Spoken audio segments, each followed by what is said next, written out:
Bom dia, pessoal. Então vamos, começou a gravar aqui a aula, tá?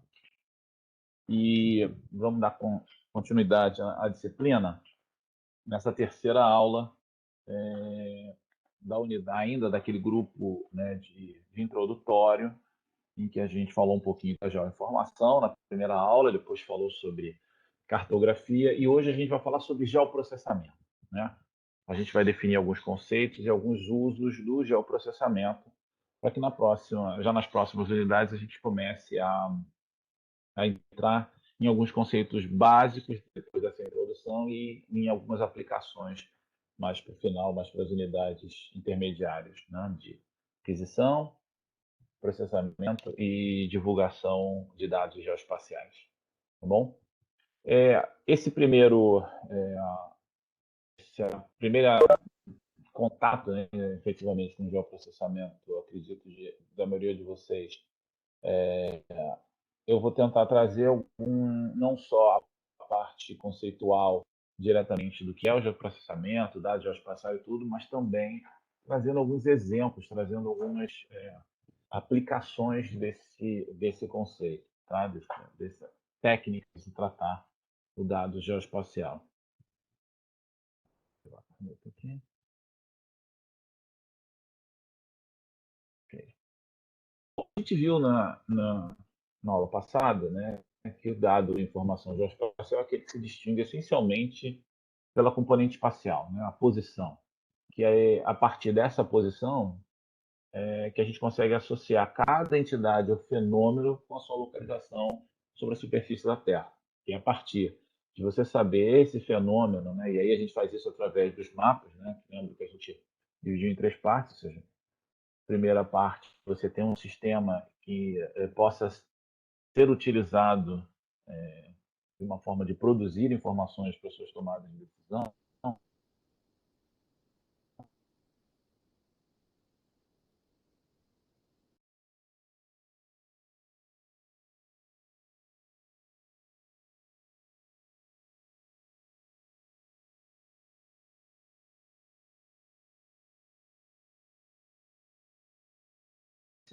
né, que vai começar a criar modelos que se aproximem à realidade daquele fenômeno. Então, não só associar cada entidade ao fenômeno à sua localização, mas também possibilitar, a partir dessa localidade, uma interação com esses fenômenos. Tá? Tá travado?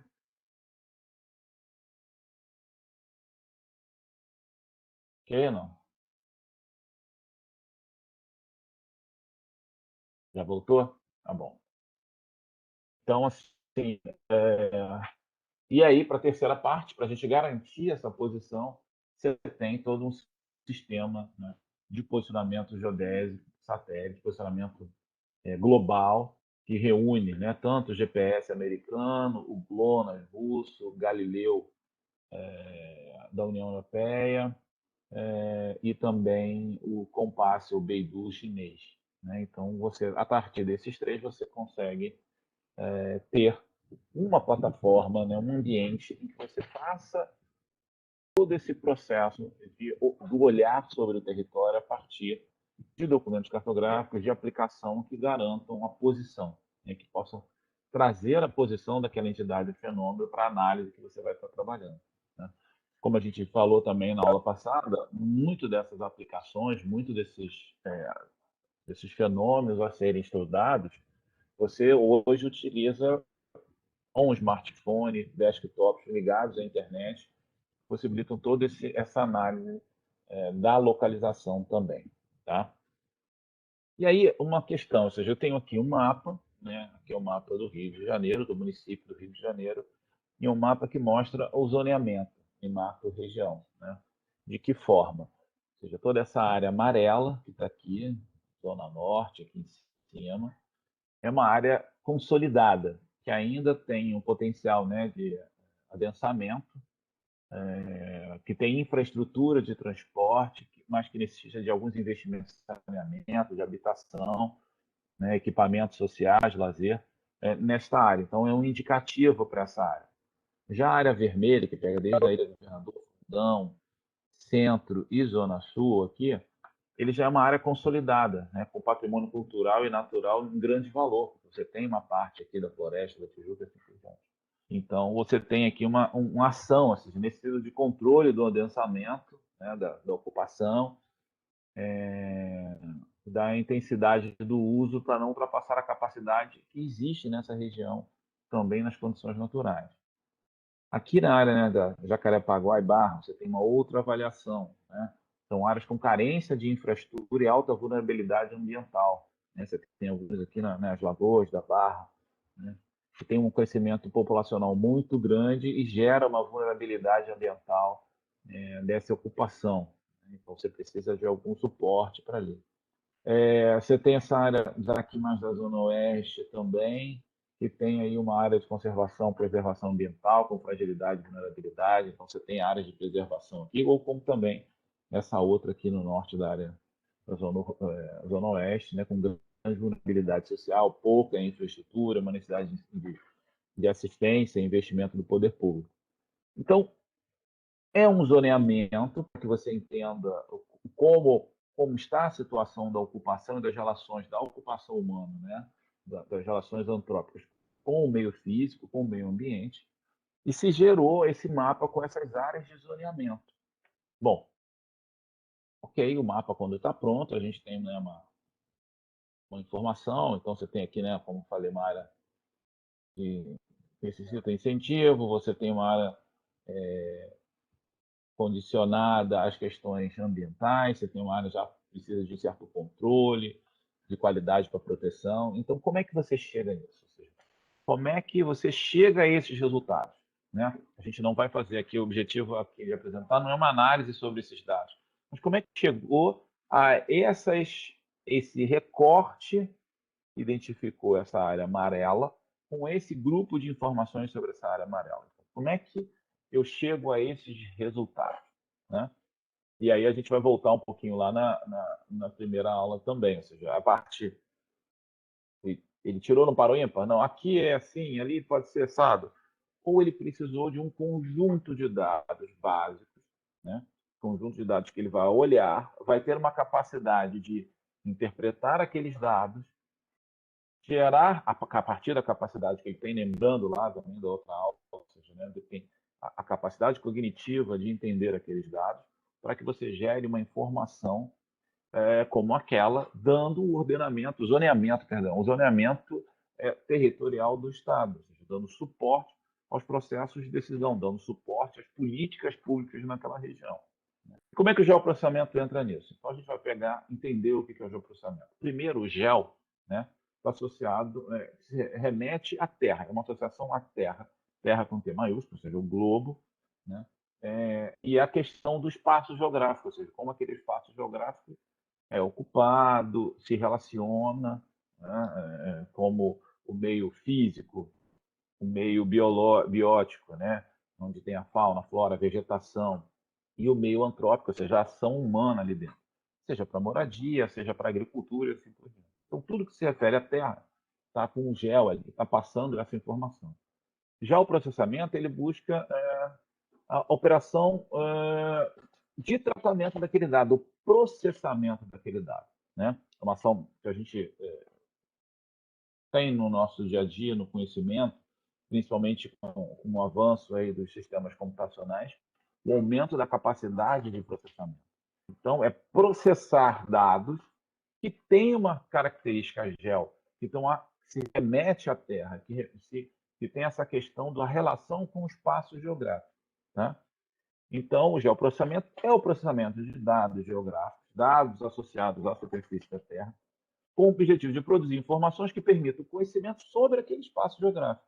Então, voltando aqui, quando a gente olha esse mapa com essa forma, as técnicas de geoprocessamento permitiram um tratamento de um conjunto de dados que estaria. Poderia ser a população, que está ali a distribuição da população, e aí esse dado tem que ser georreferenciado, ou seja, aonde essa população se encontra, quais são as áreas de conservação que existem no Estado, como é que está a ocupação da vegetação, de indústria. Você traz toda essa informação e, a partir de uma lógica que você vai construir, você vai fazer essas correlações para chegar à informação. Qual é a informação? Que é esse zoneamento aqui, né? Com esses dados associados, com essas informações associadas a esse zoneamento. Tá? E aí a ideia do geoprocessamento é essa, é processar esses dados geográficos para trazer o conhecimento sobre aquele espaço geográfico. Tudo bem? Querem fazer alguma pergunta? Não está travando? Está funcionando bem?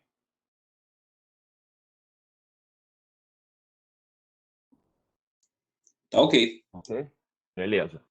Qualquer pergunta, só abrir o microfone, tá bom? Se travar também avisa. E aí, como é que isso funciona? A gente vai remeter isso ao aquele básico do processamento de dados. Ou seja, eu tenho um conjunto de dados, eu vou processar esses dados, eu vou gerar uma quantidade de informações associadas a esse dado. Tá? E aí a gente vai falar um pouquinho sobre essa questão. Como é que isso funciona? Para o geoprocessamento. Da mesma forma, que vai diferenciar o dado de entrada e a informação, né, da saída. Ou seja, aquele dado, ele leva junto, o processamento também, ele leva junto naquele dado o elemento posicional e a modelagem que faz as relações, como a gente viu, ou seja, toda a ilha tem que estar dentro de uma massa d'água, todo o rio desce, você, né, tem essas características que você modela, para gerar uma informação que também tem essa característica posicional. E esse intermediário, esse processamento, ele também vai gerar, ele vai trabalhar também com técnicas que entendam esse dado georreferenciado, tá bom? Então, a informação é a informação que vai contribuir para o conhecimento daquele espaço geográfico. Então, que informação eu preciso? Eu preciso ter um conjunto de informações sobre o zoneamento do município do Rio de Janeiro, conforme aquele exemplo que eu dei. Bom, se é um zoneamento sobre definir as zonas, eu vou ter que identificar as áreas, né, o contorno dessas áreas que têm essas características comuns. Então, é uma informação geoespacial também. Né? Então, para eu definir isso, ou outras informações, né? Aqui, um mapa de calor sobre poluição atmosférica, o lançamento de resíduos na atmosfera. Onde é que estão esses? Eu quero saber onde é que isso está acontecendo com determinado nível. Então, é isso que eu quero, é essa informação, a localização dessa informação. Para isso, primeiro eu vou ter que identificar quais são os dados que vão me trazer essa informação. Né? Então, se eu quero uma informação sobre os pontos onde tem focos de poluição ambiental, eu tenho que definir quais são esses tipos, né? Onde se encontram esses dados, onde tem a população que pode ser afetada por esse tipo de poluição. Eu vou identificando esses dados, ou seja, quais são esses dados que vão garantir a produção daquela informação para o conhecimento daquele espaço. Né? Então, tem que. Bom, o que eu quero, eu tenho de insumo para chegar àquela informação. Então, como eu vou pegar esse dado agora e vou gerar essa informação? Né? Então, como definir as relações e interações entre esses dados, entre eles, que vão garantir a produção da informação do conhecimento. Essa é uma lógica de processamento, e eu acho que é a mesma lógica do geoprocessamento, que traz neste processo a componente espacial, aonde aquele dado se localiza. Não só sabendo por que aquele dado ocorre ali, como ele ocorre ali, qual a intensidade, mas também aonde aquele dado ocorre. Okay?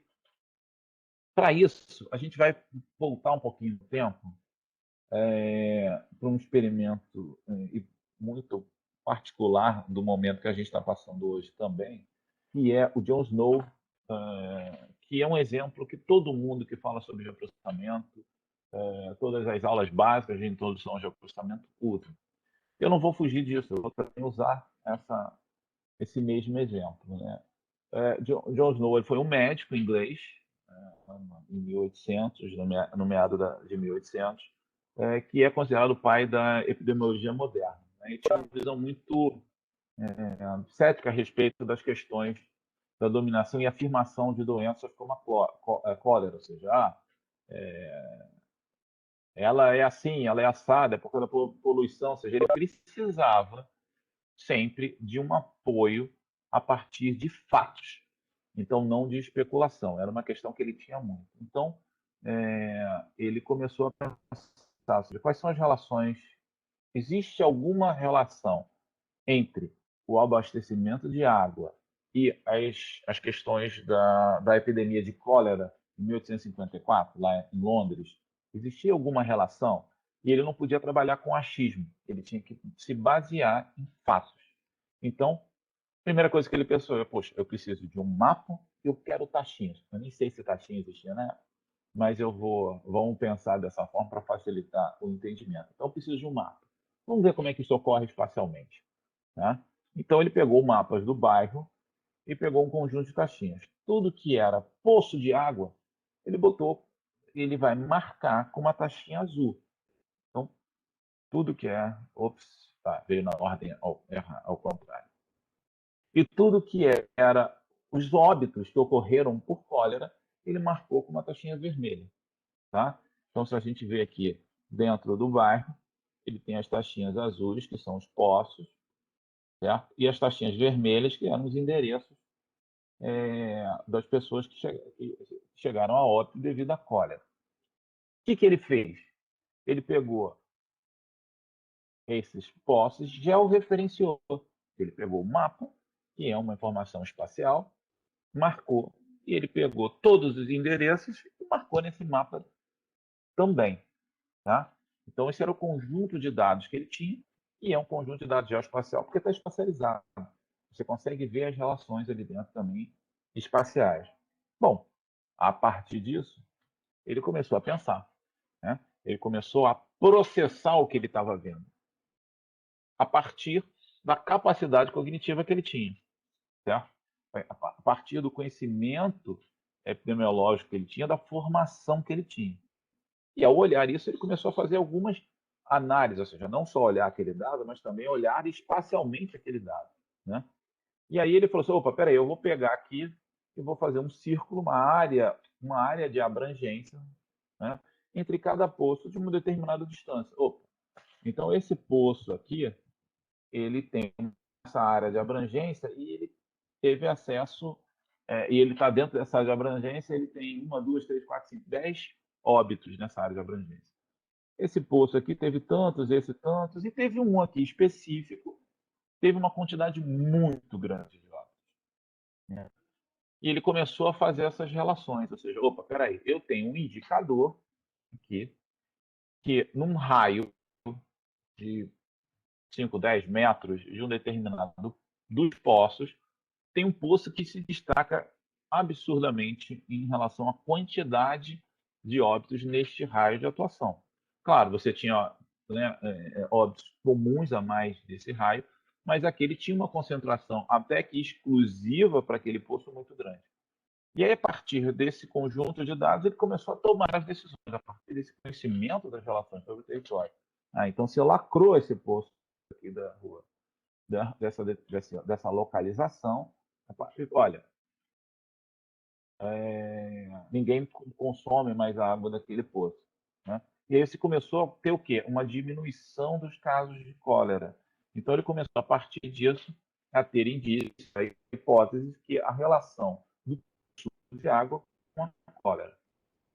E aí, uma relação. Imagina se ele, né, através desse conjunto de dados e além da capacidade cognitiva que ele tivesse alguma ferramenta que facilitasse muito mais esse processamento. Que ele pudesse ter um maior volume de dados para que possa processar. Ali ele poderia botar outras questões? Poderia botar. Mas teria espaço naquele mapa ali. Né? Então, o volume de dados, quando você passa a ter ambientes computacionais, você pode aumentar o volume de dados.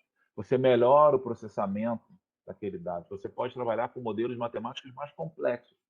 Né? Você vai visualizar melhor aquele dado, você vai fazer testes de hipótese. Né? Então, se esse poço fechar, o que acontece? Né? Se a população aqui subir, o que afeta dentro do teu modelo para o resultado que você quer? Você também faz testes e faz simulações, possíveis previsões. Tá? Então, né, aquele desenho básico de tudo isso que a gente está falando, ou seja, eu tenho um conjunto de dados, eu vou fazer um processamento em cima desse conjunto de dados, vou gerar um conjunto de informações, né? A partir dessas informações eu vou analisar e vou gerar um conhecimento, né? Ou seja, a partir destas informações que foram processadas pelo conjunto de dados, eu gero um conhecimento, as correlações entre essa informação. E se eu foco em algumas coisas específicas, eu tenho alguma ideia, como ele fez. Ó, vou focar naquele poço. Se aquele poço que eu foquei fechar, eu posso ter uma associação com a água. Então, olha, eu faço uma síntese disso. A relação que existe a partir de todo esse processo de uma relação direta ou um determinado nível de correlação entre os casos de cólera e o consumo de água. Certo? Não consumo, claro, que não é um consumo de água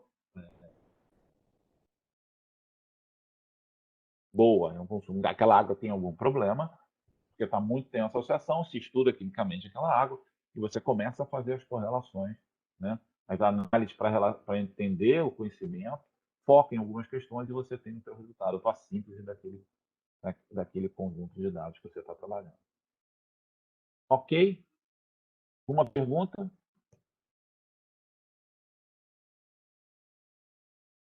E a aula está correndo muito rápido. Ninguém quer perguntar nada?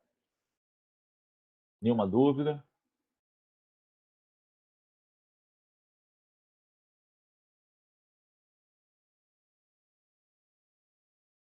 Tudo tranquilo? Alguém aí, alguém já se deparou com algo parecido com isso? Eu vi uma reportagem, eu li um artigo, eu vi algum professor falou alguma coisa parecida. Alguém se deparou com alguma coisa próxima do que seria isso que a gente está discutindo em relação ao geoprocessamento? Professor, eu não Diga. ouvi, quer dizer, mas tem algo que eu ouvi na minha aula de história que faz um pouco de sentido em relação a isso. Que é o seguinte, que antigamente o pessoal, né, na época da Idade Média, né, o pessoal desconsiderava, né, o pessoal não valorizava o conhecimento científico, né? Só que aí, aí teve o Renascimento, né, que foi uma valorização, né, do conhecimento científico. Mas uma das pessoas que trouxe isso, né, foi o Leonardo da Vinci, né? Na época da Idade Média, foi lá e nasceu o Leonardo da Vinci, batendo conta todos, né? Todos esses ideais, né, da igreja, tipo, que dizia, se eu vou morrer é porque Deus quis, se eu for fazer isso que Deus quis, não vou fazer nada para me proteger. Mas tá bem. A Terra é plana. O Leonardo da Vinci, o que estava acontecendo? Tinha algumas mulheres na região que estavam morrendo de uma doença muito curiosa, né? Que ele não...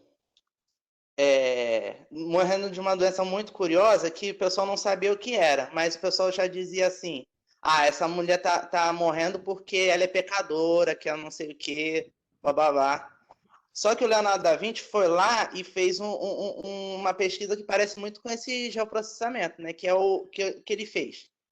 Ele pegou e verificou o lugar onde todas as mulheres ali moravam e tal, e os costumes que ela fazia, tudo isso, não sei o quê. Aí o que acontece? Ele descobriu que as mulheres ali na região moravam perto de uma determinada igreja e tinham o costume de rezar lá para uma estatueta, acho que era de uma santa, né? Que tinha lá.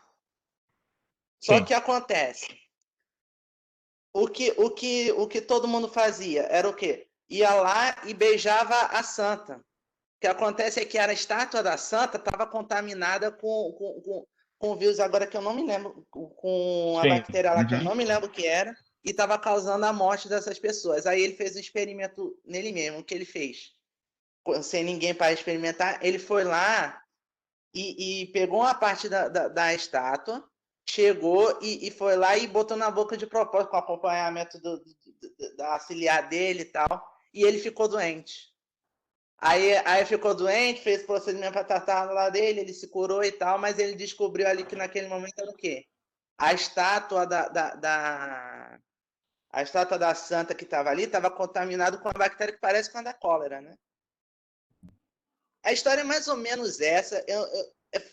Foi o que eu havia entendido, mas me fez relacionar isso, né? Que ele foi lá, viu onde foi lá, viu onde cada uma morava, estudou os hábitos das mulheres e tirou essa conclusão. Sim. Se você pensar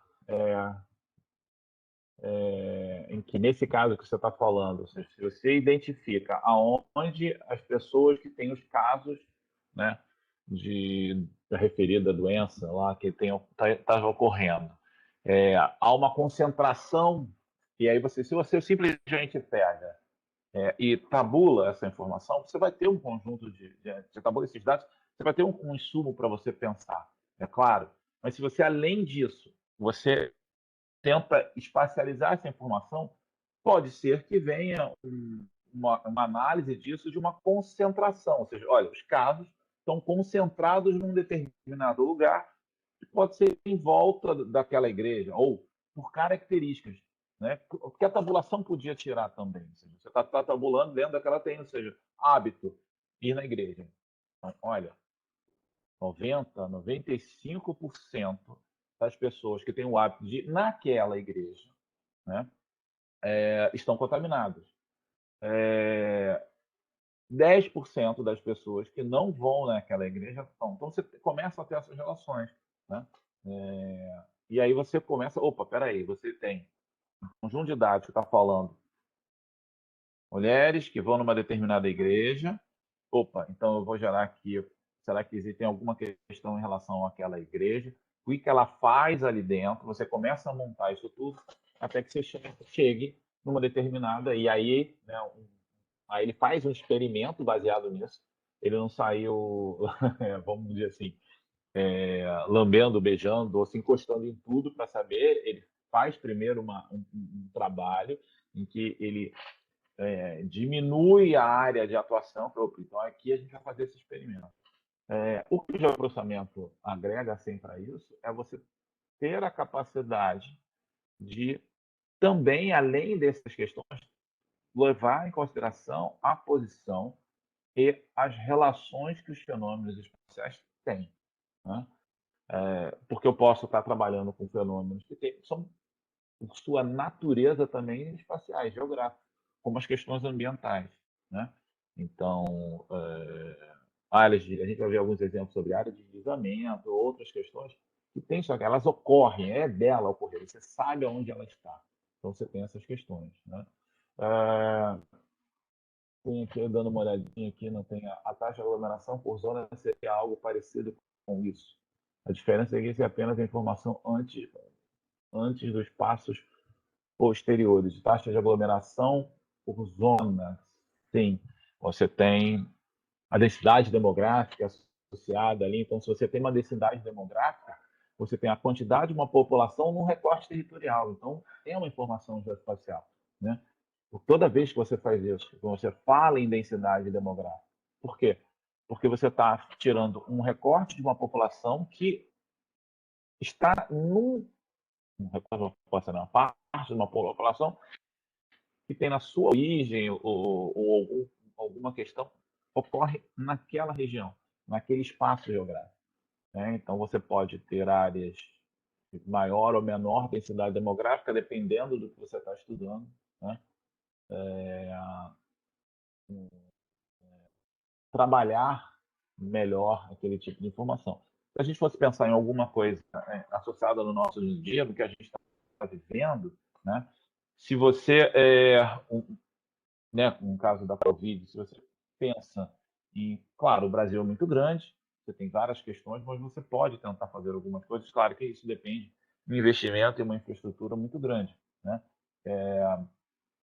Testar, né? Você começa a fazer testes e testa onde ocorre, e você testa a pessoa e localiza ela onde ela mora, você pode fazer algumas análises. Olha, talvez em municípios pequenos, aqueles municípios que tenham nenhum caso, você testou e não tem, aquele município pode ser isolado, você não precisa isolar tudo, você isola aquele município, você mantém, claro, nível de isolamento, você mantém o comércio local funcionando, as pessoas circulando, mas você evita entrar. Mas você só pode fazer isso, achar essas bolhas no espaço, né, em que não tem a ocorrência do vírus, você pode fazer ações ali de isolamento, para manutenção do comércio, manutenção das coisas. Você tem um município em que você não tem ninguém infectado.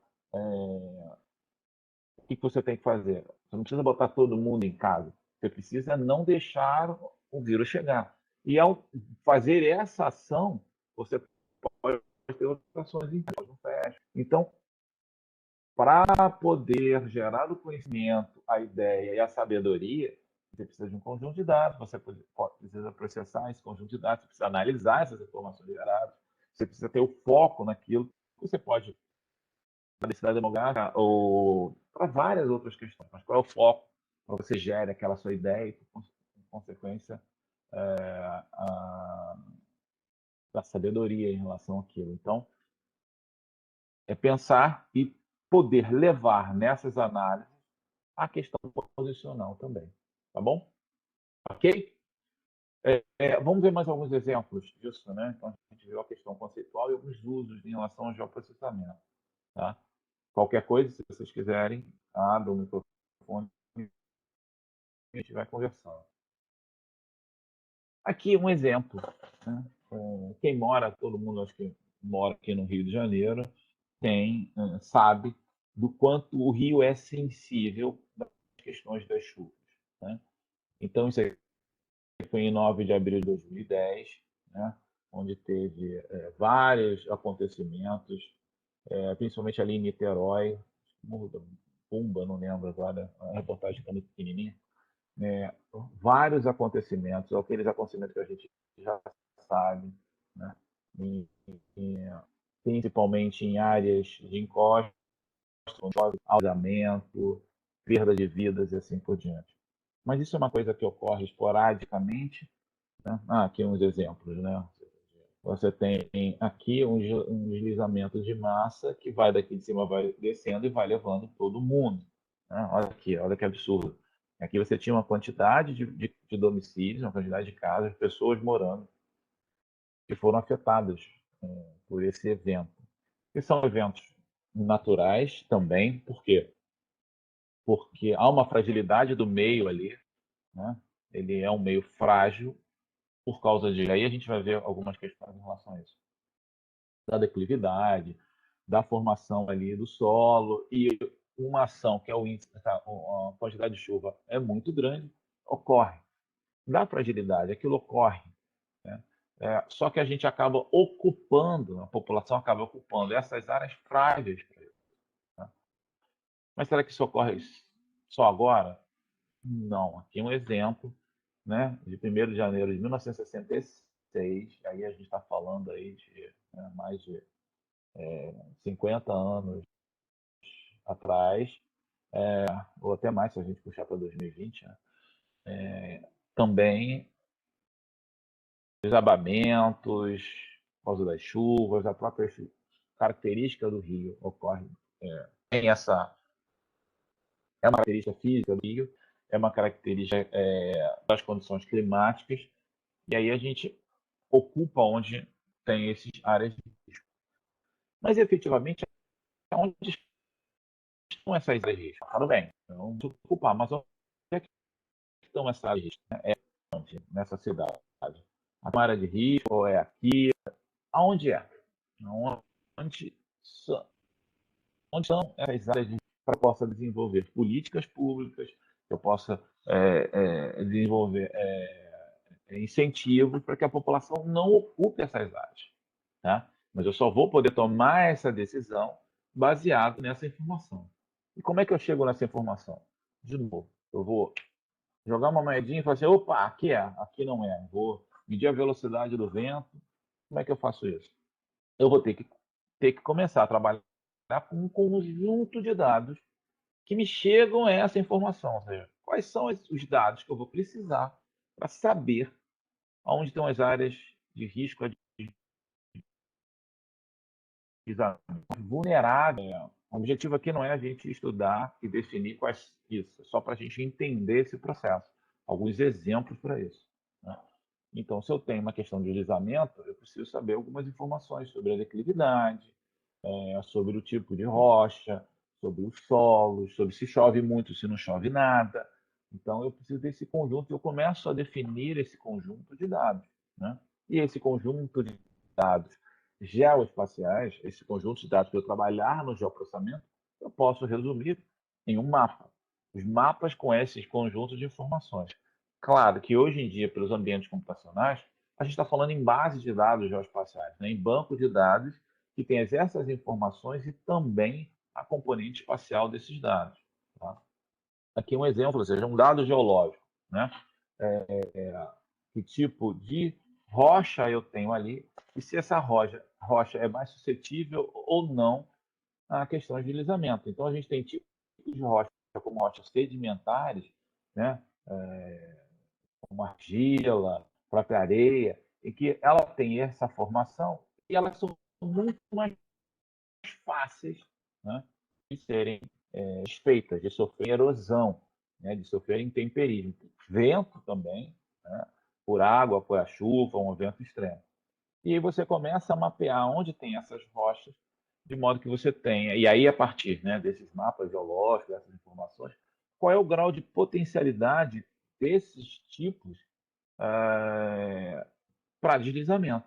Então, se você tem um conjunto, repare que de 0 a 10, né, você vai fazer esse índice de 0 a 10 para definir esse grau, repare que quase todas as rochas sedimentares têm níveis elevados, né? Enquanto que você tem outros tipos, como, né, rochas mais vulcânicas, né, como o próprio Pão de Açúcar. O Pão de Açúcar aqui, ele tem uma inclinação muito forte, mas ela é uma rocha ali com essa característica vulcânica, ela é muito sólida. Se aqui fosse, né, de argila, provavelmente teria problemas. Então, a potencialidade desse tipo de rocha, né, plutônica, né, que é classificado dentro do conhecimento lá da geologia, tem potencial baixo para isso.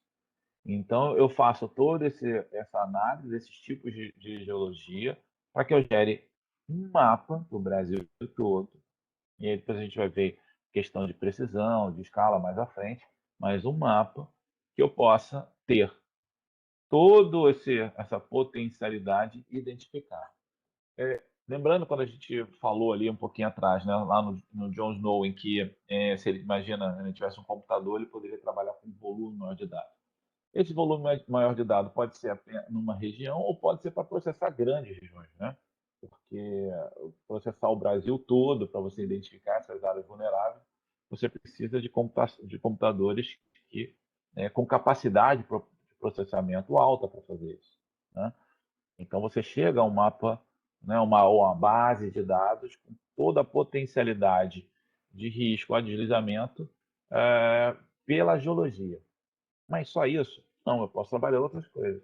Em relação às formações, né? Uma formação como a Serra do Mar tem a mesma potencialidade como se tem, né, em áreas de planície. Né? Então você também faz esses estudos em relação a essas potencialidades e gera. Opa, peraí. Se a gente reparar, você tem um rio aqui, a Serra do Mar está bem, aqui, sempre com valores altos, né, de potencialidade. Você tem o Pantanal, ou algumas planícies, a parte, né, aqui baixa, da região norte, aqui, né, também na Bahia, regiões mais planas em consideração também. Outro fator também são os solos, né? Então, o tipo de solo. Então, você tem solos que são mais frágeis, né? Solo é aquela camada que vai em cima das próprias rochas, solos mais profundos. Então, você também faz estudo dos solos, de como aquele solo se encontra, para que você gere também a potencialidade desses tipos de solo em relação às questões de deslizamento, tá? E aí a gente pode começar a ver algumas questões, tipo, levantar esses dados todos é um trabalho muito difícil, que demanda capacidade, equipe especializada, infraestrutura para chegar. Então, para você levantar isso tudo no país, você precisa dessas informações. A gente precisa de muitas imagens de satélites, muitos tipos de imagens de satélites para extrair essas informações. Tá? E continuamos, ou seja, aí, a vegetação influencia? Sim, onde eu tenho vegetações mais densas, né, eu tenho potencialidades diferentes para erosão. Onde eu tenho vegetações menos densa, eu tenho maior potencialidade. Repara, né? Na floresta amazônica, eu tenho uma floresta muito mais densa, a potencialidade da vegetação, da cobertura vegetal aqui é menor, ou a potencialidade da erosão é menor. Onde você tem menos floresta, né? Você tem menos vegetação, não obrigatoriamente floresta, tipos de vegetação, alguns tipos específicos, você tem maior potencialidade. Então, você está juntando conjunto de dados para chegar naquela informação que você precisa. Então, um trabalho de coleta botânica, de armazenamento dessas informações, o próprio IBGE tem em Brasília e na Bahia um herbário, que todo o projeto, todo o trabalho feito no país para levantar essas informações de vegetação, as amostras são armazenadas para que você tenha outras aplicações, né? Mas que, como resultado, você pode ter esse mapa do Brasil todo com um dos conjuntos de dados para a finalidade de você detectar as vulnerabilidade a deslizamento. São vulneráveis a deslizamento.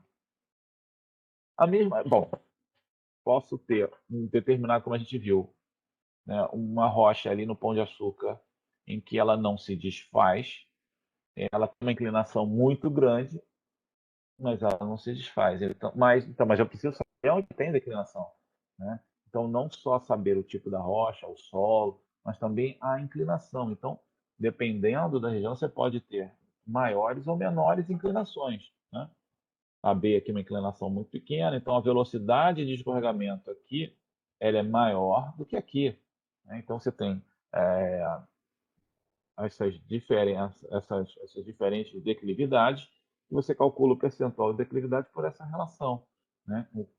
Do eixo Y, ou seja, da diferença de altura com a distância que é percorrida nessa diferença de altura. E você tem mapas de declividade, ou seja, áreas planas, declividade de 0 a 3%, então tem potencial baixo, 1, até escarpado de mais de 75% de declividade com potencial 10, né?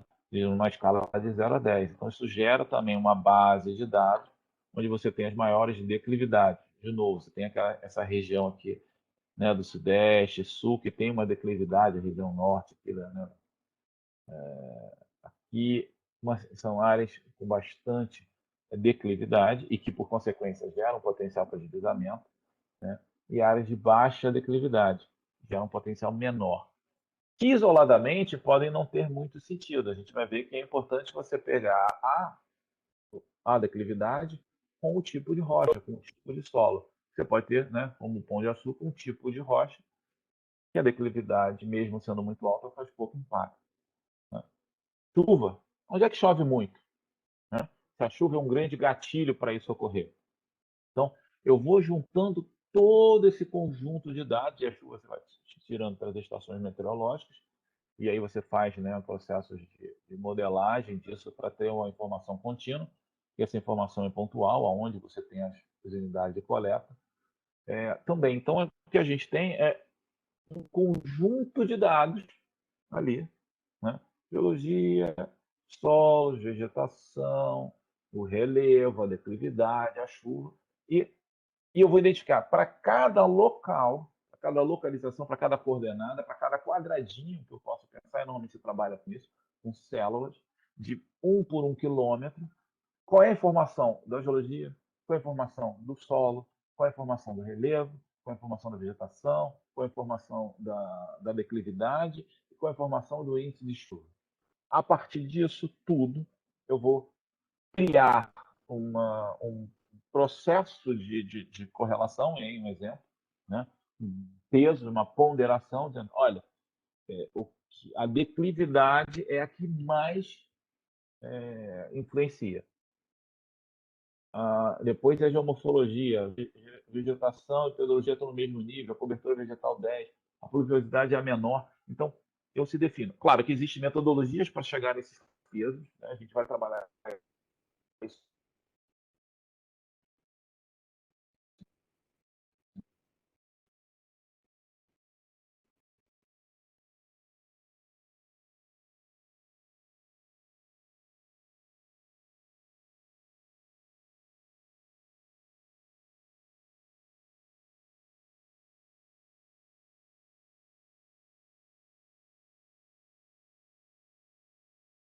Suscetibilidade, né? A ter esse deslizamento baixo, Professor, muito baixo. Oi? é que deu uma travada quando o senhor foi falar nessa parte. Quando o senhor chegou na metodologia que a gente vai estudar alguma coisa, a partir desse Tá. momento, pelo menos acho que boa parte aqui não escutou mais nada. Ok. Então vamos lá. Eu não vi aqui, ó. Travou, ok. Vamos lá. Então, mais ou menos aqui, não é isso? O que eu É, estava falando daqui. Oi, diga. o senhor estava iniciando alguma coisa que a gente ia ver alguma coisa sobre isso, né? A Ok. metodologia Ah, usada para descobrir isso aí. é.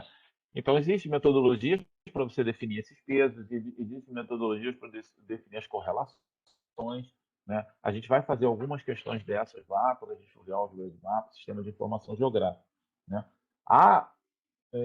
O objetivo é, a partir dessas bases de dados aqui, gerar essa informação, né? A partir dessa capacidade de processamento que técnicos específicos, e aí, um carinha só que fez isso? Não, você tem um conjunto, é uma equipe multidisciplinar, você tem características, diferentes características desse conjunto de dados que precisam ser tratadas e ser consideradas num projeto, né? De modo que você possa gerar esses mapas, gerar essas bases de dados, no caso dessa aqui, quais as áreas suscetíveis a deslizamento, com potencialidade a ter algum efeito de deslizamento, né? Muito baixas, que são essas verdes mais escuras, baixa, média, são essas mais clarinhas, depois vai ficando mais vermelha alta e a muito alta. Tá? Isso trabalha, esse exemplo, né, para cruzamento, ele trabalha com células. Eu não sei se vocês já viram falar sobre grades estatísticas. São as grades que você pode trabalhar também com população. Existem umas questões de divulgação da informação de população por grade, que você pode usar para isso também, em que você faz essa análise para cada quilômetro, para cada célula de 1 por 1 quilômetro, de 100 em 100 metros, vai depender, né? Dessa informação, ou seja, do conjunto de dados que vão ser processados para gerar essa informação. E aí você pode tirar várias estatísticas e várias ações, ou seja, né? Em relação ao Brasil como um todo. 5,7% do território brasileiro está em áreas de muito alta suscetibilidade de deslizamento, enquanto você tem 33%, 34% em áreas de muito baixo. Mas isso é padrão para o Brasil todo? Não. Né? O próprio estado do Rio de Janeiro, o estado do Rio de Janeiro tem mais de 50% da área dele, né, em regiões que têm muito alta o risco, né, muito alta a suscetibilidade a ter o deslizamento. Eu chego na cidade, ou seja, no município do Rio de Janeiro, já um pouco menor, é maior que o Brasil, um pouco menor que o estado, né? Mas você tem outros percentuais de áreas classificadas em relação à suscetibilidade de deslizamento, tá? O que é a importância também dessas informações? Recortes territoriais, regiões, né? Então, eu posso dar uma informação para o Brasil como um todo? Posso, 5%, 6%, vamos arredondar, do território brasileiro tem em áreas de muito alto. Ok, tudo bem, uma ação específica, não tem em nível nacional, mas em nível estadual, sim. E aí você precisa gerar essas informações para as políticas também em recortes territoriais que existe algum gestor, né? Então, de posse dessa informação, é possível fazer políticas públicas que atenda não só o valor de 54%, mas também aonde está, né? Aqui tá o Brasil todo, mas se você tem acesso a essa informação espacializada, você tem uma melhoria desse entendimento, tá ok? Se vocês quiserem entender um pouco mais de como isso funcionou, isso é uma publicação que o IBGE fez, né? Que é o Suscetibilidade a Deslizamentos no Brasil, foi a primeira aproximação, em que reúne a metodologia, reúne os resultados e assim por diante. Tá? Alguma pergunta? Eu vou abrir aqui o site só para mostrar. Uma Diga. coisa que não tem tanto a ver, mas não sei se tem tanto a ver, me fez lembrar, teve um acidente, acho que foi em 85, numa estação nuclear em Angra, negócio desse Uhum. que... Aí até, acho que depois descobriram que o nome indígena, no caso, que os índios chamavam aquele local há mais de 500 anos, acho que era Pedra Podre ou Solo Podre, um Aham. negócio desse. E provavelmente os indígenas, ao longo dos 500 anos, observaram coisas acontecendo naquele solo e provavelmente eles não deram... Se tivessem feito um estudo do solo, provavelmente não teriam construído uma usina nuclear naquele local, né? Sim. Então, olha só, olha o que você está trazendo de interessante. Muitas vezes a gente, às vezes, vai, né, numa primeira análise, coletar toda uma base de dados, montar, e talvez a gente tenha alguns indicadores que vêm de outras formas, né? Os nomes indígenas têm alguma informação ali que você pode tratar. Existe um grupo específico, até no próprio IBGE, que é o Centro de Referência em Nome Geográfico, né, que estuda o nome geográfico, estuda o nome dos elementos. Por que ele estuda o nome dos elementos? Porque o nome dos elementos ele traz também algumas questões culturais, né, históricas, que podem te trazer alguma informação, como você falou. Opa, peraí, se aquilo ali eu já tenho essa informação ali, tem algum problema. E aí pode ser até que eu parta para um mapeamento mais detalhado, né? E aí eu não sei se vocês já ouviram esse termo, em qualquer programação, né?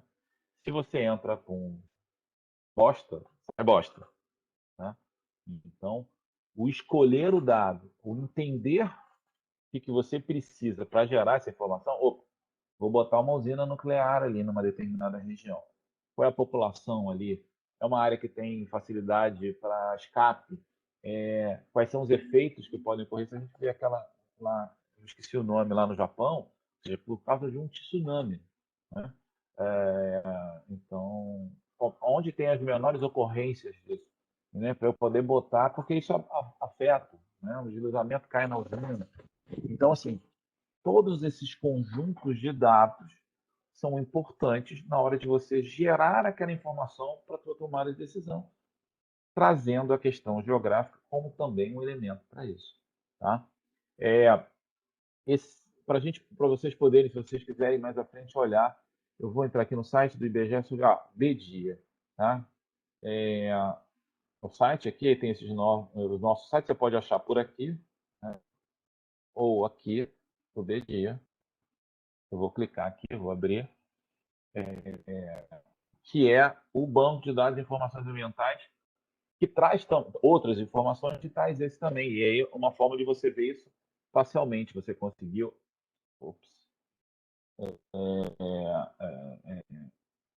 ver, e aí dar o zoom, a gente poder ver com mais detalhe no Rio de Janeiro, poder interagir com outras questões, trazer outros dados. Imagina, você tem aquela informação, você pode trazer setor censitário, né?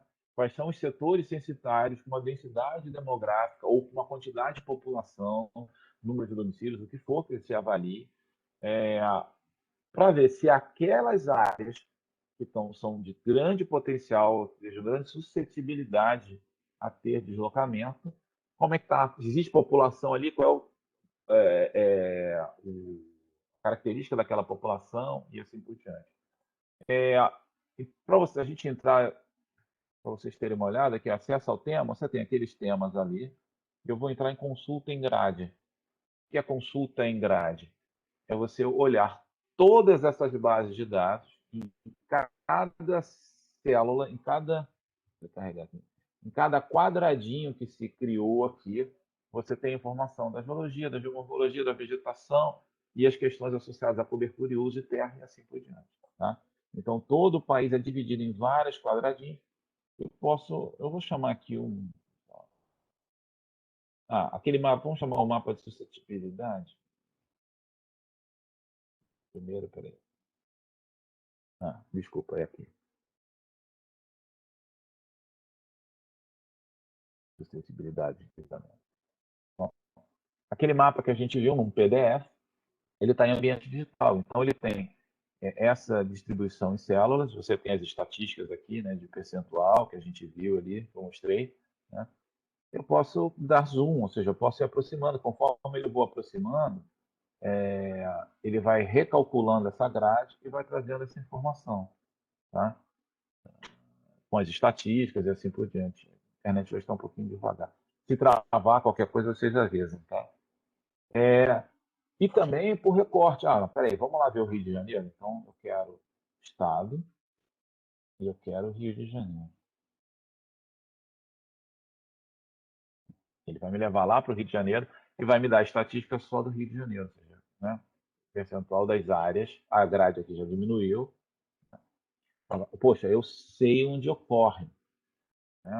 Onde ocorre, onde é potencialmente muito alto para ter deslizamento, onde é baixo. Se eu jogo uma outra informação aqui sobre, né, setor, informação sobre população, vou botar aqui limite. Só tem o F, que se tivesse por município aqui. Mas posso trazer de outro lugar. Eles usam padrões de dados, eu posso pegar uma outra informação e trazer para cá. Ou levar daqui para uma outra. Não, mas eu quero lá do município do Rio de Janeiro. Não tem problema. Município, Rio de Janeiro. O estado, né, do Rio de Janeiro, eu quero o município. Vou pegar aqui Teresópolis. Né? Pelos conjuntos dados pela metodologia, ela tem 98% em área vulnerável de deslizamento. De novo, não significa que vai cair tudo, ou seja, são áreas vulneráveis, tá? Áreas que têm maior suscetibilidade a ocorrer. Não significa que ocorre, você tem que ter um conjunto de fatores que levem a isso, tá? Estou vendo se ele recalcula aqui. Está carregando aqui. Ele deve recalcular o resto. Tá? Ao mesmo tempo, você pode fazer outros tipos de análise, porque o dado é geoespacial. Então, eu vou pensar o seguinte. Eu vou vir aqui, eu vou voltar para o país aqui e vou tirar essa sem classificação.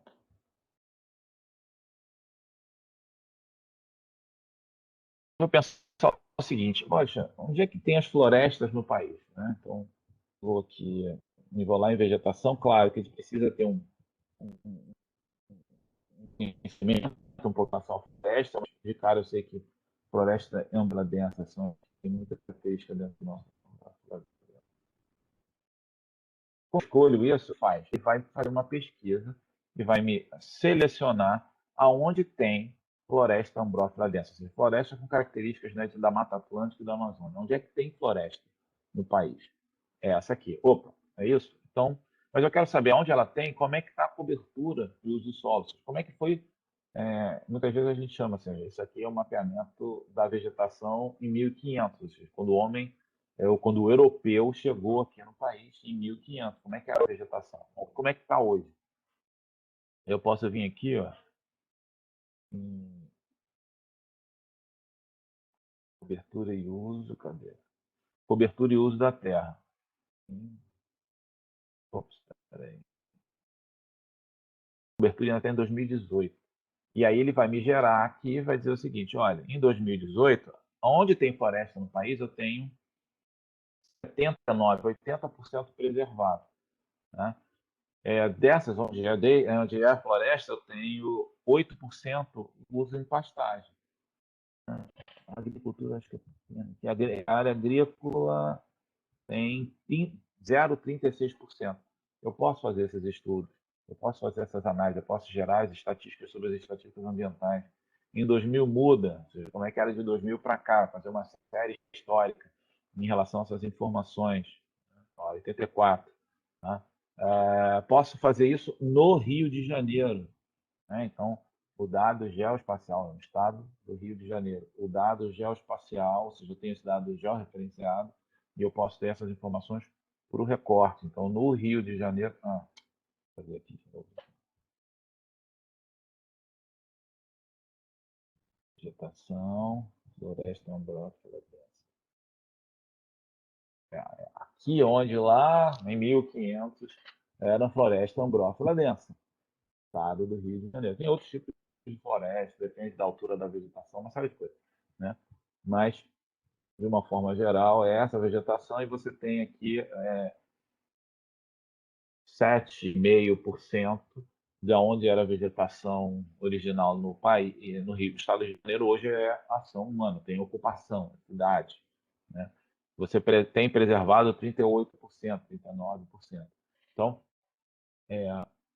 você pode, a partir desse conjunto de dados, fazer vários cruzamentos, fazer análise em cima disso e trazer outros dados para poder fazer qual é o percentual de área preservada em unidades de conservação. Você, dependendo do que você vai trabalhar, do objetivo que você quer para aquela informação, que tomada de decisão aquela informação vai ser balizada a partir desse conjunto de dados e os resultados. Tá? Mais à frente, quando a gente for botar a mão na massa, a gente vai dar uma olhada, a gente vai consultar essas bases, vai cruzar com outras bases para gerar alguma informação específica. Ok? Alguma pergunta antes de eu voltar aqui?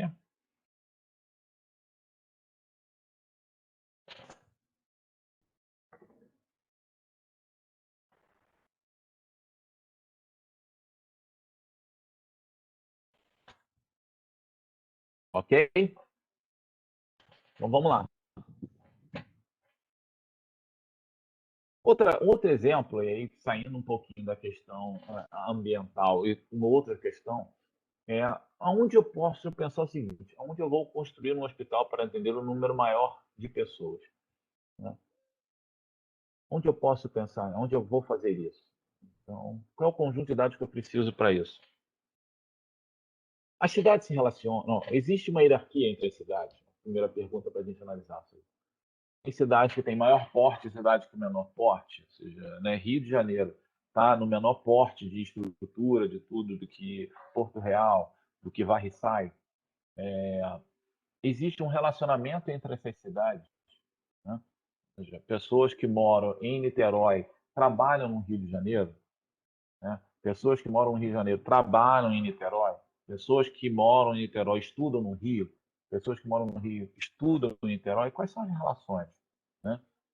As pessoas saem do Rio e vão para Caxias, para Nilópolis, consumir algum tipo de produto, algum tipo de serviço. Pessoas desses outros municípios vêm para o Rio consumir. Então, quais são as relações que existem nessa cidade? E até embaixo também, a população de uma cidade busca serviço em outras. Então, vamos pensar como é que isso funciona. Existe um conjunto de dados que faz isso, que estuda isso. Né? Como as cidades se relacionam e quais áreas de influência dessas cidades. Tá? Por que isso? Porque se eu vou tentar implantar um hospital, alguma questão que atenda a maior parte de pessoas, seria interessante eu colocar esse hospital em locais em que possa facilitar, que tenham facilidade de acesso.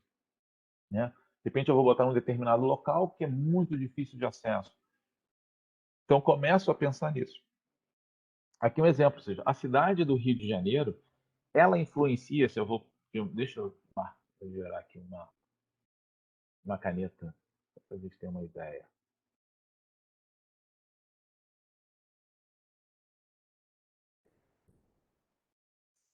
Se você pensar a cidade do Rio de Janeiro, ela influencia, ela faz uma área de influência quase o estado todo, né? Até fora. Se você for ver aqui, ela influencia até outras cidades fora do estado do Rio de Janeiro. Então, quanto ela tem um relacionamento direto com polos, ou seja, Volta Redonda, Angra dos Reis, Macaé, Cabo Frio, Campos de Jordão, Campos de Goytacazes, Santo Antônio de Pádua, esse pequenininho, isso aqui deve ser Juiz de Fora, algum aqui. Então você tem todos esses relacionamentos. Então, isso chega como? Identificando como é que é a gestão do território, onde é que as empresas estão em relação à matriz e às filiais, né? O comércio e serviços, onde é que as pessoas buscam a aquisição de bens, serviços em cidades relacionadas. Então, essa cidade aqui, ela não tem um relacionamento direto com o Rio, mas ela se relaciona com a Barra do Piraí, que se relaciona muito com Volta Redonda e com o Rio. Então, há essa influência aqui em comércio, em instituições financeiras, ensino, saúde, esporte, cultura e assim vai, né?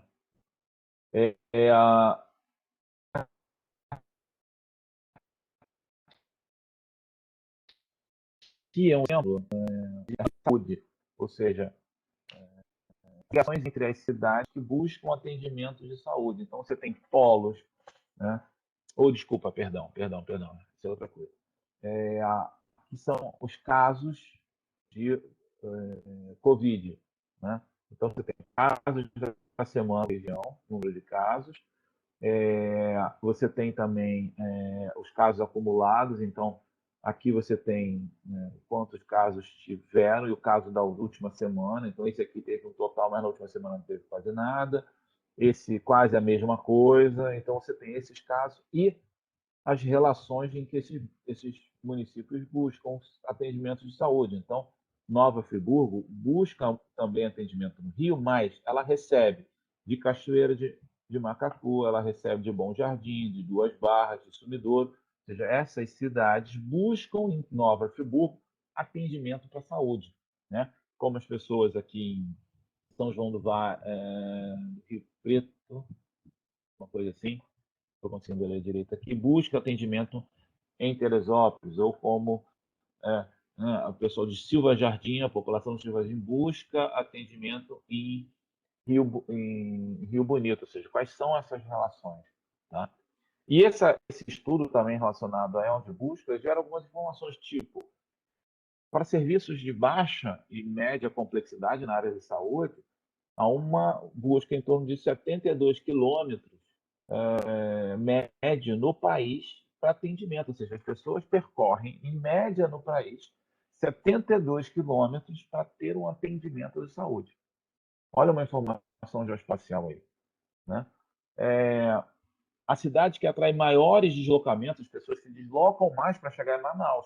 Claro, região norte, de difícil acesso, uma vastidão maior. Então, em média, as pessoas que buscam serviços em Manaus percorrem 400 e quase 420 quilômetros, né?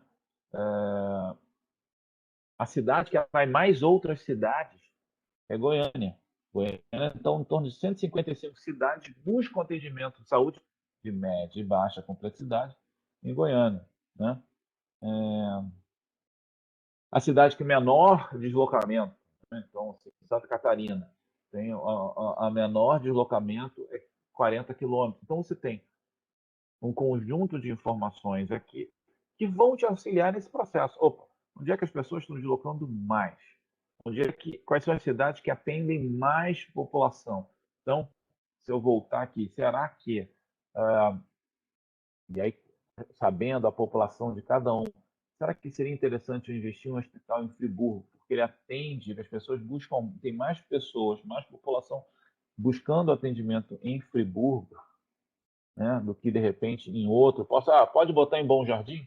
Pode. Mas o que vai acontecer? Pode ser que ele se limite mais a essa população. Pessoas de Duas Barras, de Sumidouro, elas não se relacionam, Elas não têm uma ligação em busca de serviços, no caso específico de saúde, com Bom Jardim. Pode até vir a ter por essa implementação, mas será que vale a pena mais eu botar aqui, eu ter mais acesso às pessoas, ou já tem uma infraestrutura em que as pessoas se deslocam para lá, né? Então, todos esses conjuntos de dados vão dar indicadores para essa tomada de decisão. E são indicadores espaciais, em que eu tenho uma relação de distância, eu calculo essa distância, essas relações, a geografia muito presente aqui para entender como essas cidades se articulam, né? E você poder ter ações mais bem balizadas, políticas públicas mais bem balizadas, para que você tome essas decisões, né? Só para a gente fechar aqui, né? Serviços de alta complexidade, né? Você tem em torno de, a média, de 150 quilômetros no país. Claro, a gente mora no Rio de Janeiro, tem outras relações, mas o país todo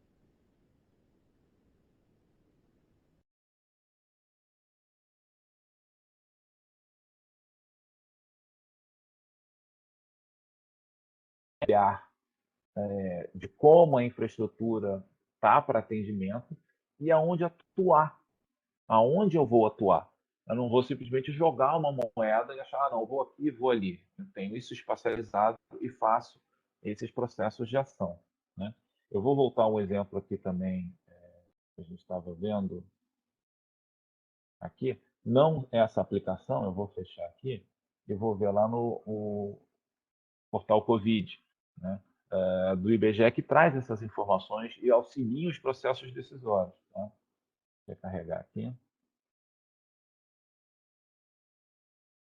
Alguém tem alguma pergunta?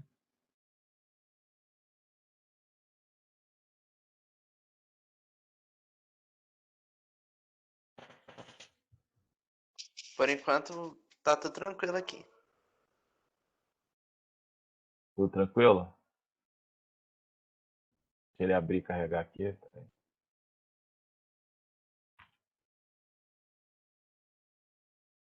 Opa, peraí.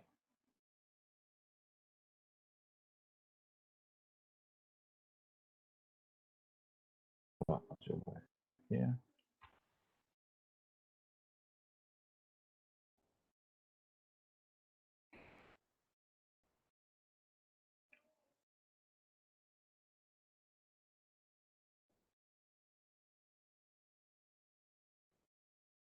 Vamos lá.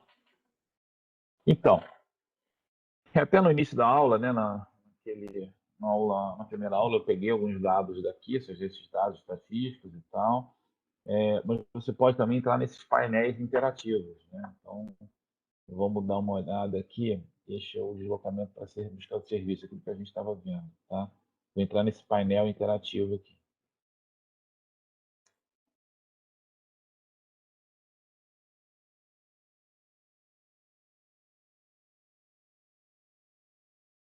Está carregando.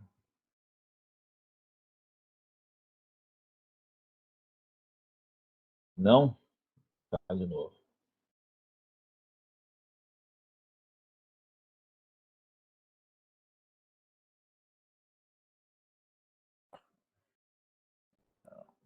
Uma das questões do dado geoespacial é o volume, né? Se você pensar, você já tem um conjunto de... Imagina armazenar e processar um conjunto de imagens de todo o Brasil, uma resolução de 5 metros.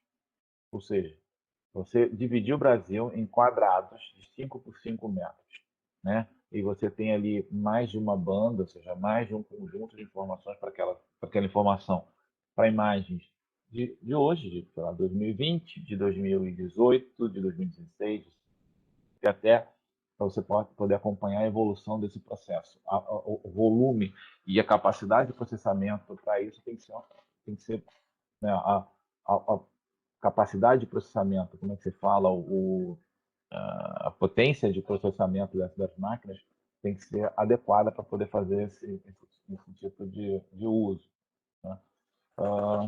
Está demorando, eu queria abrir essa plataforma. Está abrindo. Aqui,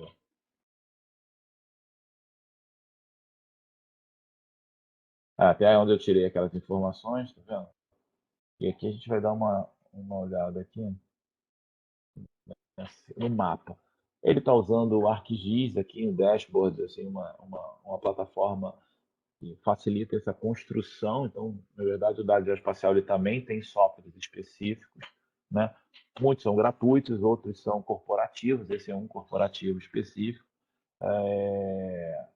Já com a ideia, e a gente vai ver também isso ao longo do curso, de você não ter mais o download do arquivo para sua máquina e você processar.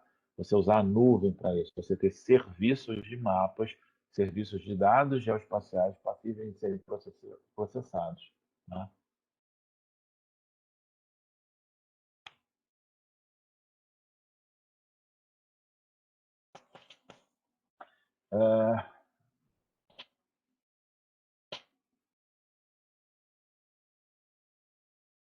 Vou carregar tudo, morando bem. Eu vou fechar meu vídeo aqui, não tinha pensado nisso. Vou fechar meu vídeo para ver se melhora a velocidade aqui.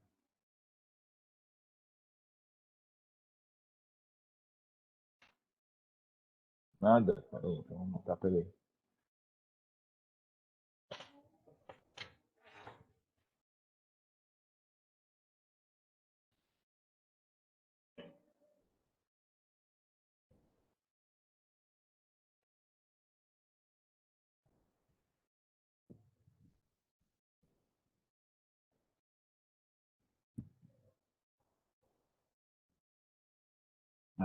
Não está carregando os mapas.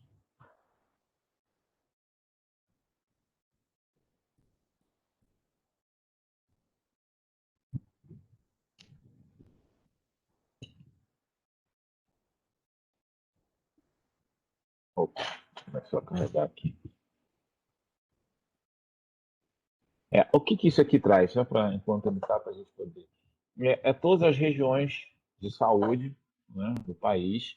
Está começando a carregar. Né? Então, uma determinada região, ou seja, esse núcleo aqui, enquanto eu falo, aparece aqui. Deixa eu ver se aparece Rio de Janeiro.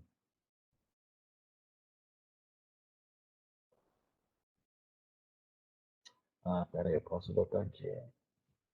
Rio de Janeiro. Outra Nova Friburgo que a gente viu ali.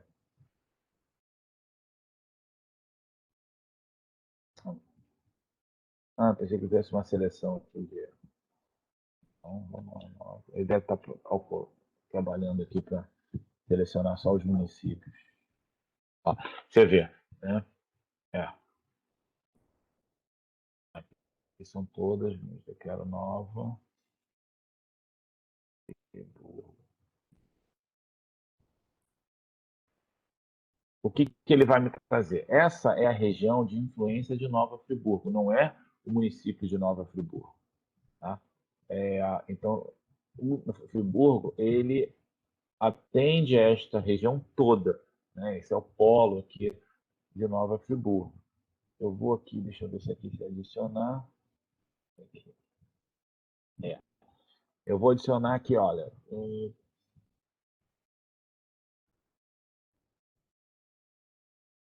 esse aqui. Então, Friburgo é um atendimento aqui. Deixa eu ver. Conexões urbanas. Isso aqui. Não, concentrações urbanas não, perdão. Ligações. Para a gente poder ver assim. Você tem como a gente viu, né? Esses municípios aqui que buscam serviços, né? Em Friburgo se relacionam, como Friburgo também se relaciona com o Rio de Janeiro, tá? E você tem um conjunto de cidades para você poder analisar. Aí você pode botar aqui com os casos de Covid. Vou voltar aqui, ó. Total de casos confirmados por município.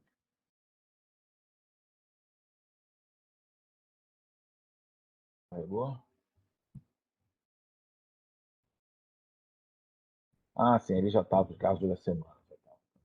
Então você vê, ó, você tem aqui os casos de Covid, o outro, não importa, e você tem uma das questões esse tipo de informação, que é uma informação geoespacial, que diz, olha, esses municípios, eles buscam todas essas buscam atendimento em Nova Friburgo.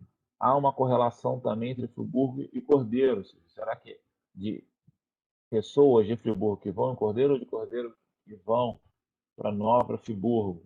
Né? E você tem um conjunto de dados que apoiam o teu processo decisório, que vão ser trabalhados para gerar um conjunto de informações. Opa, então olha só, não é a pergunta, onde é que eu vou botar um novo hospital? Você vai ter que botar aqui em Friburgo por causa disso, disso e disso, porque ele vai atender maior, uma população maior, ou não precisa. Se você pegar os 2 ou 3, até separar, não, você vai botar um posto de saúde menor aqui por algum motivo, e aqui para tirar alguns os atendimentos de baixa complexidade, e vai reformar algum. Todas essas ações se baseiam nessas informações, que são informações geradas por esse processamento, pelo geoprocessamento, que usa esses dados com a localização. Tá? Ok, pessoal? Perguntas? Dúvidas? Comentários?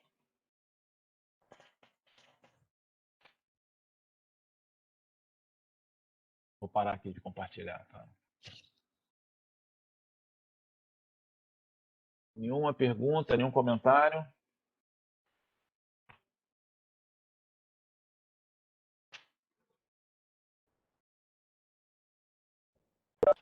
Não? Ok. Na sexta-feira nos vemos de novo. Aí a gente já vai começar a entrar em algumas questões conceituais. Agora a gente estava nesse processo, como eu falei, né, introdutório. Diga.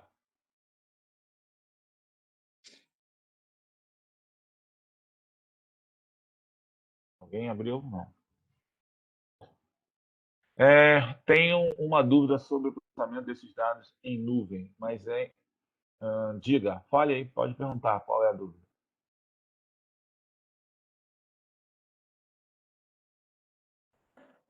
Não? Precisa ser por...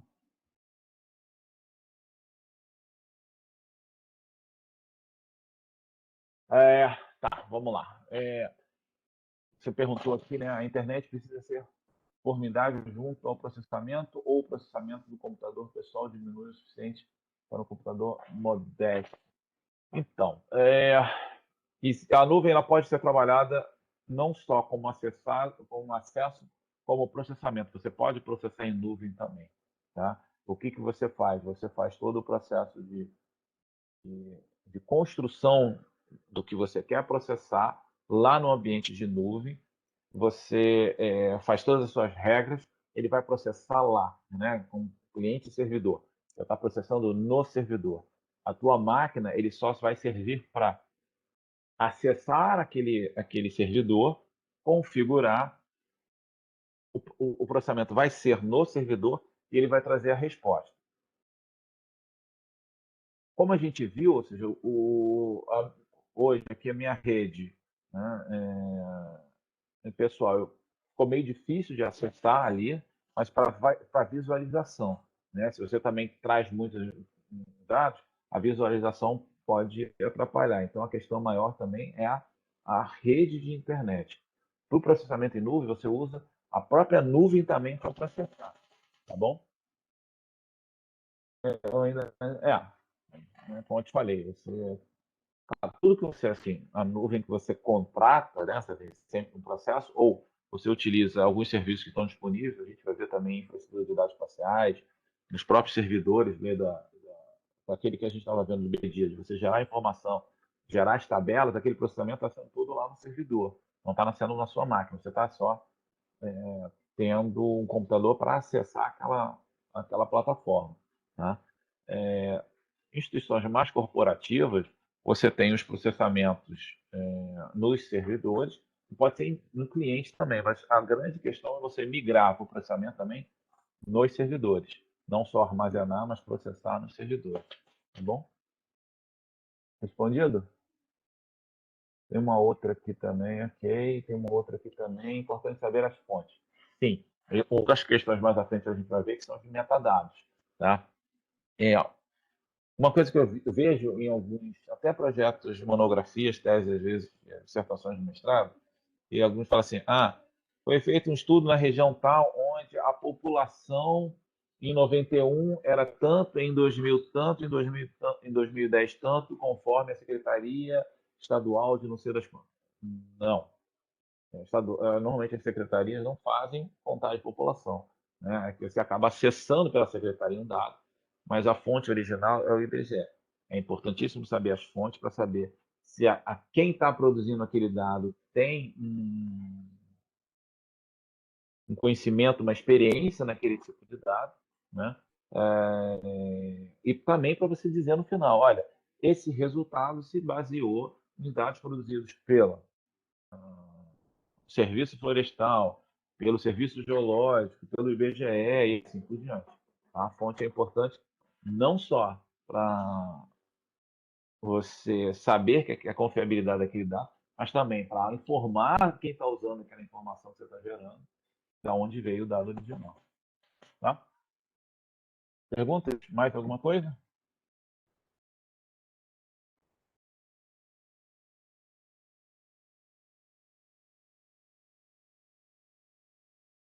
Tranquilo? Então, pessoal, então, você não tem mais perguntas. Ok? Boa semana. As aulas estão lá. E na próxima semana a gente já entra num segundo módulo sobre questões conceituais. Agora, como eu falei, a gente viu um primeiro módulo das questões introdutórias, né? Geoinformação, cartografia e geoprocessamento. Tá bom? Se alguém tiver algum problema nas aulas lá no que eu estou disponibilizando os vídeos, me avisa. Mais tarde eu vou botar a aula de hoje também. Tá? Pessoal, boa semana. Até, eu falei sexta, perdão, até quinta-feira.